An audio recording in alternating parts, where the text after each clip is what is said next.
Hello YouTube, this is your friend Pandesal Drip, and today we can look at the wheel stand DD by Next Level Racing. So let's go!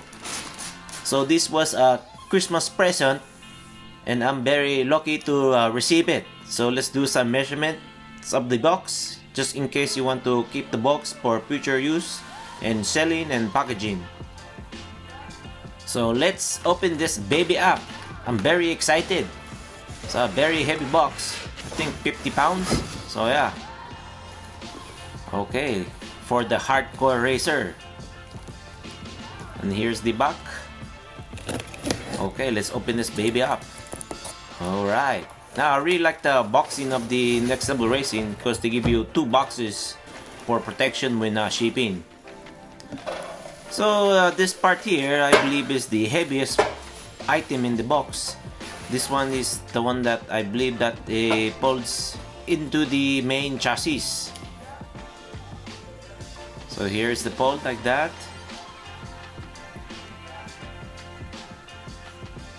Okay, very heavy. Okay, looks good now. Here's the front view. Okay, so this is where you fold it, but you could also tighten it right there with the provided tools.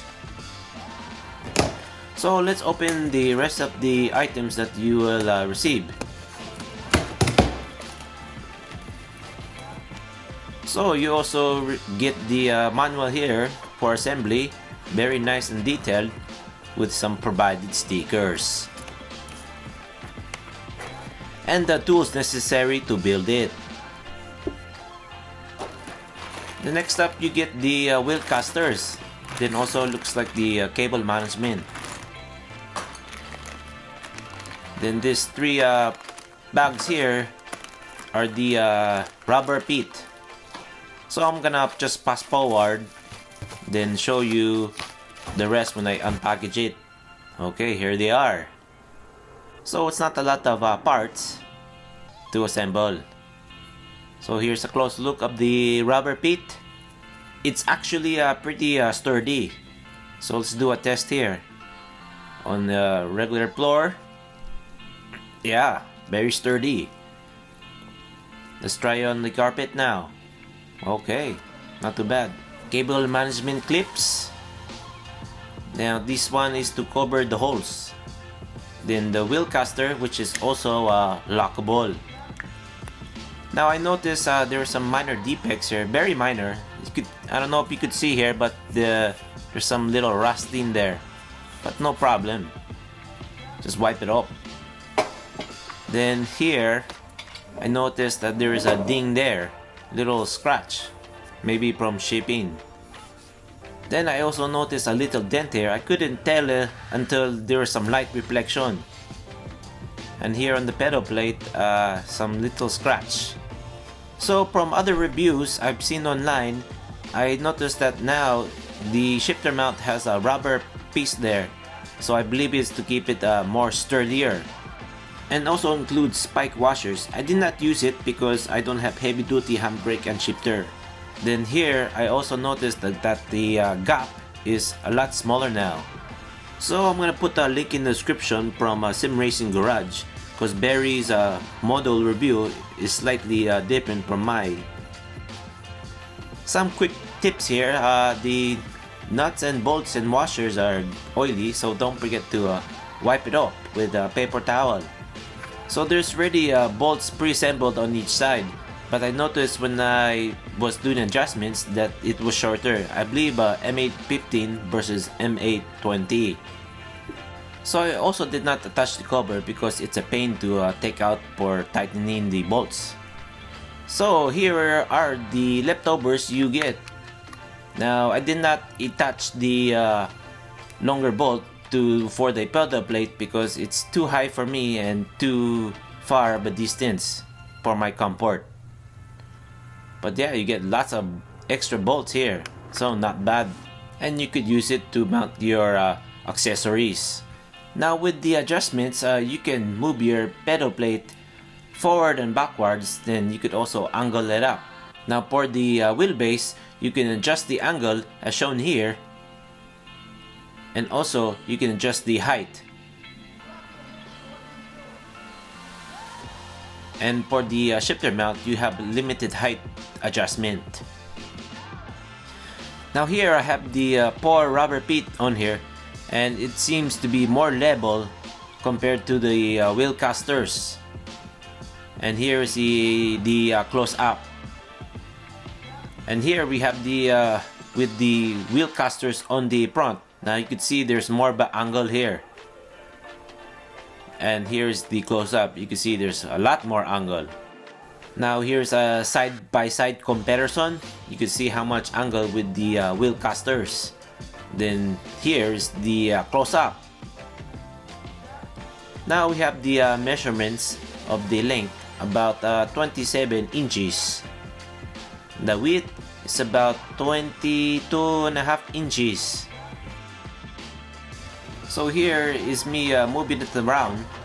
Now it's more convenient for me, so I chose the one with the wheel casters. But keep in mind, the more gear you have, the heavier it will be to move. So here are some photos of my Thrustmaster gear on, and a comparison of the size with my Play Seat Challenge. Now in the future, Next Level Racing will release a seat-addon, which will make it into a GT track. I'm not sure of the pricing and the availability. And here is my configuration. Since I don't have a direct drive wheel, I'm using a Thrustmaster T300. And the force feedback is 100 in the drivers, then 80% on Assetto Corsa. Now keep in mind, I am using the casters, so it's not as stable compared to the rubber pit. Now when I compare this to my Next Level Racing FGT, the wheel stand DD feels more sturdier. Now here I'm using the T3PA GT pedals from Thrustmaster. The comfort level is better because of the high adjustability. Now here's another angle. Now obviously there's gonna be some flex, but still unnoticeable when you are playing. Now also keep in mind, I'm using the wheel casters here. Now if you want to reduce some flex, you can also use the 2 longer bolts and add your pedal plate to there.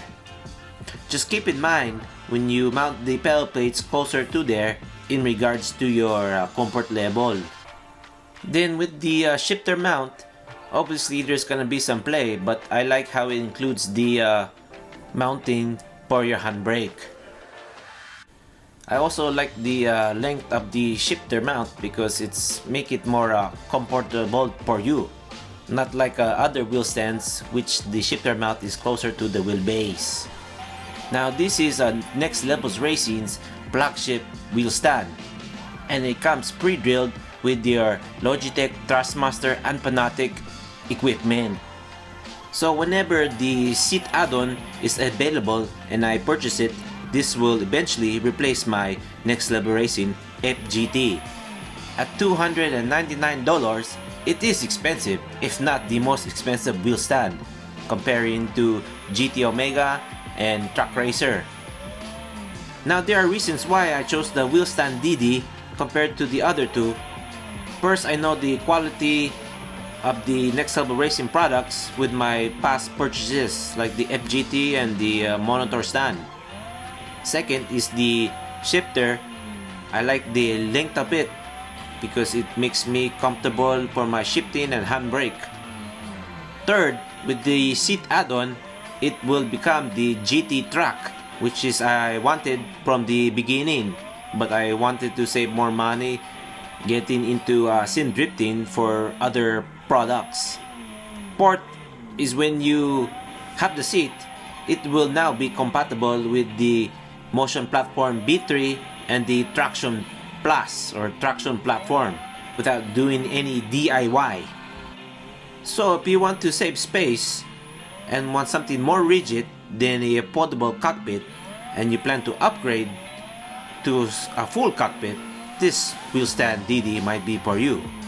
But for now, bye-bye. Bye-bye. Oh wow, this thing is very rigid. Well, let me see if I can do the plank. Huh! Huh! No, I can do the plank. Oh, look at me, I'm flying. Woo!